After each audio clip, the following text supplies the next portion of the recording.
Two women had their cars stolen within the last 24 hours in the city of Rochester. One of the crimes led to a deadly shooting. Mackenzie Mislin joins us in the studio now with more details. Mackenzie. Yes, Teresa, officers say an 18-year-old man was killed while inside a stolen car in one incident. In the other, last night, both an officer and the suspect of a carjacking were injured.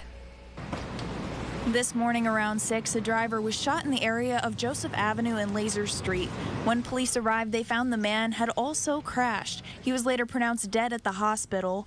Rochester police discovered the car had steering wheel column damage, indicating the car had been stolen. It was a stolen Hyundai. We went back and we tracked down the owner of the vehicle to an address near the Portland Ave area, and it turns out that we had woken up the owner of that vehicle, that the owner had no idea that her car had been stolen. In another incident, a woman noticed she was being followed just before 9 o'clock last night. She eventually pulled over in Luther Circle when she says a man came up and pulled out a gun, forcibly taking the car. Later, officers were able to locate the vehicle and followed it until they crashed.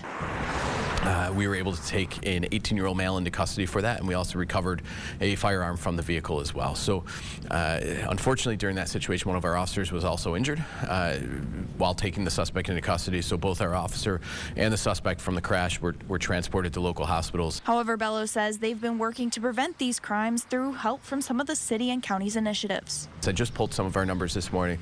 We are seeing a decrease in these stolen Kias and Hyundais, and a lot of that has to do with the different partnerships we have, different efforts that everybody has taken. Number two, we've been working with the county and with probation.